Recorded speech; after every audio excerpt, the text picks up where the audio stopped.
Hi, Cary, how you doing? Hey, John. Good. How are you? Good. So, and thanks for filling out our survey, which everybody can find at seattlefairgrowth.com. Candidates filled out surveys that we gave them on issues of livability. And like me, like many people in the audience here, a lot of us have maybe grown up in Seattle or lived here for decades. And when I came to Seattle, Seattle was noted as one of the most livable cities in the country, or the most livable.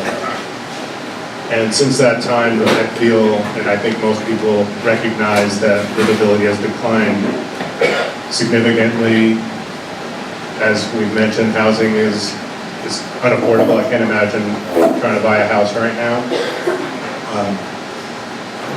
The communities and the cities and the buildings that are being developed in communities are out of place in a lot of cases. I'm a Ballard resident. Nobody wants to be Ballardized. So we have been.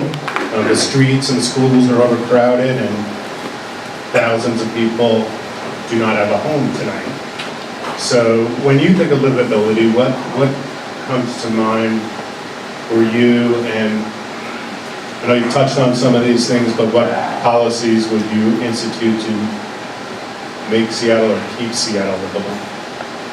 So livability is one of those tricky words where you know it when you see it, kind of like pornography, but you can't really define it in advance. And we have lost livability. Like, no one would argue with that. But I think we have to, again, go further upstream and understand what good city planning is, what good management of growth is, because that's where the answers lie. We need to make sure we are tending to the streets and filling potholes and tending to sidewalks and crosswalks. We need to make sure we are accommodating growth in a way that works with the neighborhoods, and if it's not working, we need to stop and think about what adjustments do we make. We need to look at how we're building transit to keep up with growth. We need to look at how we're staying committed to sustainability and our healthy green environment and our tree canopy and our great parks. These are all the things that city planners do. This is what making a great city is about. And we have had 2-3 administrations in this city who don't really understand urban growth. They are there in the mayor's office for a different reason than to manage growth.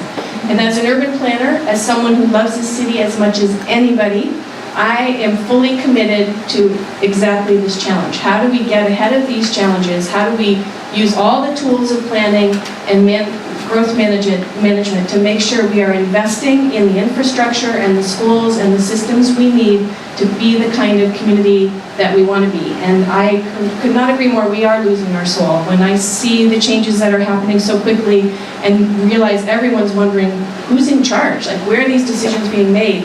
Why am I not involved? Why did that happen? I didn't know about it. It's very frustrating and maddening, and we all wonder, are we going to be welcome here? We all wonder, who is this city for?